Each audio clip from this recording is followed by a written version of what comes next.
Senhor esteja convosco. Ele está no meio de nós. Proclamação do Evangelho de Jesus Cristo segundo Mateus. Glória a vós, Senhor. Naquele tempo, Jesus tomou consigo Pedro, Tiago e João, seu irmão, e os levou a um lugar à parte, sobre uma alta montanha, e foi transfigurado diante deles. Seu rosto brilhou como o sol, e suas roupas ficaram brancas como a luz. Nisto apareceram-lhe Moisés e Elias, conversando com Jesus. Então Pedro tomou a palavra e disse: Senhor, é bom ficarmos aqui. Se queres, vou fazer aqui 3 tendas, uma para ti, outra para Moisés e outra para Elias.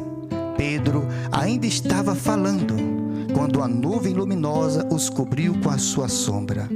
E da nuvem uma voz dizia: Este é o meu Filho amado, no qual eu pus todo o meu agrado. Escutai-o. Quando ouviram isto, os discípulos ficaram muito assustados e caíram com o rosto em terra. Jesus se aproximou, tocou neles e disse: Levantai-vos e não tenhais medo. Os discípulos ergueram os olhos e não viram mais ninguém, a não ser somente Jesus. Quando desciam da montanha, Jesus ordenou-lhes: Não conteis a ninguém esta visão, até que o Filho do Homem tenha ressuscitado dos mortos. Palavra da salvação. Glória a vós, Senhor. A glória precede a cruz.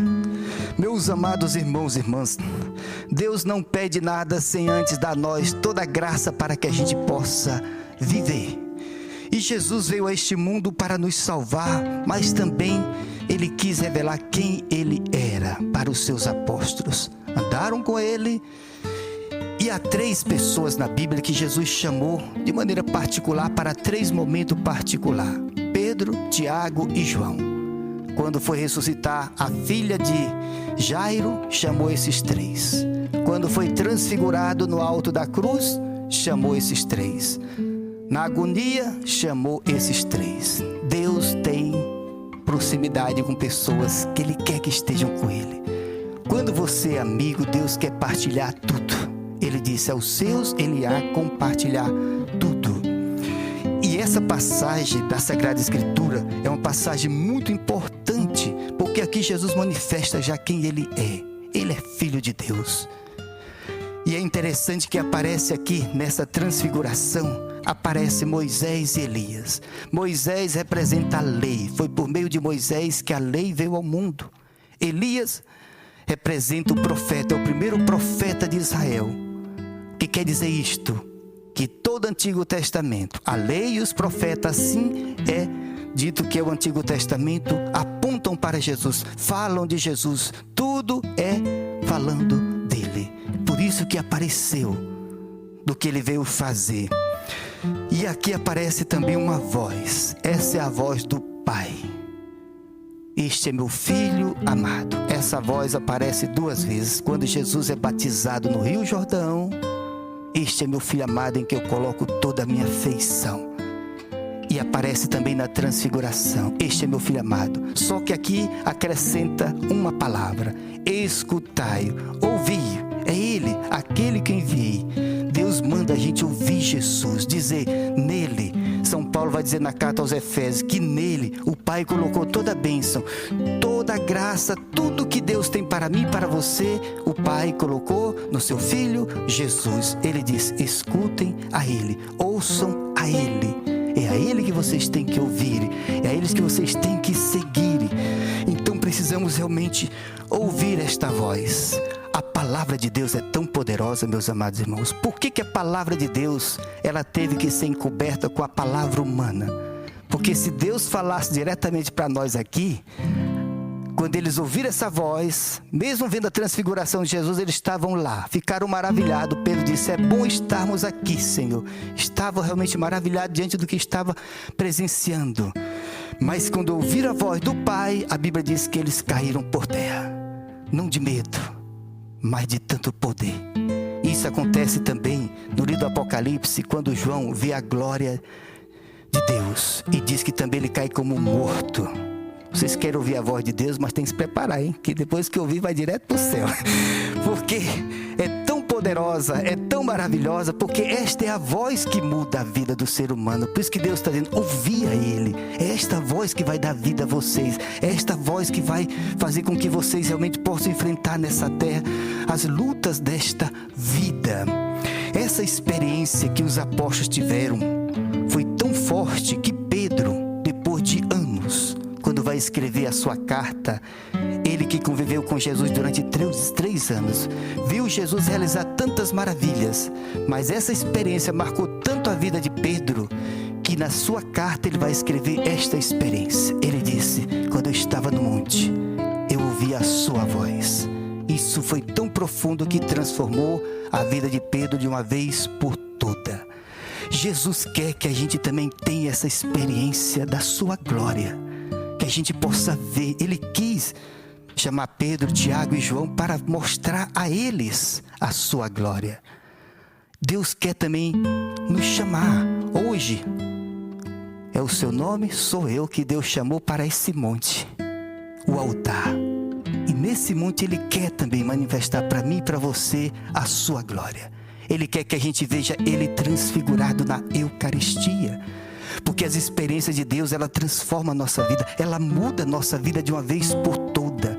Cristianismo é experiência, é uma pessoa viva. Jesus está vivo e cheio de poder e glória. Não é só um esforço humano para viver as virtudes, os valores, não. É uma graça dada, é algo que muda a gente por completo, transforma a gente por completo. Eu fico imaginando o que Pedro pode ter passado com essa experiência. Eu, um pobre pecador, com 22 anos, tive uma experiência tão poderosa de Deus num quarto, que eu sou fruto de tudo aquilo que eu sou há 35 anos atrás. É algo tão poderoso que deixa você mudado. Desde esse dia, eu não sei mais o que é viver sem paz. Algo que fica impregnado em você de maneira tão poderosa que aquilo muda você. É só Deus que pode mudar o ser humano de uma condição para outra. Nós colaboramos, mas quem muda é Deus. E Deus quer que a gente tenha essas experiências. Ele quer a gente experimentar como Pedro. Ficou tão maravilhado que passou a vida toda com essa experiência na sua alma. A minha pequena experiência, tendo essas experiências com Deus, que na renovação carismática nós somos batizados no Espírito Santo. Num quarto sozinho, com 22 anos de idade, num momento difícil, ali Deus entrou e ali Deus mostrou a sua glória. Me transformou e me chamou para ser padre. Tudo dele, tudo ele, tudo obra dele. E eu fui entendendo que cristianismo é verdadeiramente uma experiência. E como eu digo, dessa experiência eu trago há 35 anos dentro de mim uma paz e uma alegria. Eu não sei como explicar a você, não quero explicação não. Eu só sei que eu não tinha, agora eu tenho. Passo por tudo, mas dentro é uma alegria. A alma fica exultando o tempo todo. É impressionante. Mas Deus vai dar, cada um tem as suas experiências. Porque isso marca a vida da gente. Para a gente pensar que cristianismo é só sofrimento, não. Ele nos dá graça. O Pai deu a Jesus todo esse poder. Então não pense que cristianismo é só sofrimento, não. Deus dá poder e graça para a gente passar tudo nessa terra. Aos mais pecadores como ele, tem que fazer isso. Para vocês não precisa, já estão muito santos, então vocês aguentam. Mas ele dá para nós, não tenham medo o que virá pela frente. Em nós está o Espírito Santo. Em nós se manifestará as graças de Deus para que a gente possa enfrentar. Tem o dom da fortaleza, que é um dom do Espírito Santo. Na hora que tem que passar por tribulação, vem o dom da fortaleza sobre nós, que a gente passa aquilo. Por isso que você olha para trás, como foi que eu passei essa situação? É chamado o dom da fortaleza, para que você possa enfrentar e não deixar jamais se abater. E na Eucaristia a gente pode ter essa experiência também hoje com Jesus ressuscitado na nossa alma. O corpo não é garantido, mas a alma, ela pode viver transfigurada sim. Ela pode viver nesta graça com Jesus continuamente, apesar das situações dessa terra. E você que recebe Jesus na Eucaristia, você tem essa mesma experiência que Pedro, João e Tiago tiveram, de ter Jesus na sua alma. eu termino.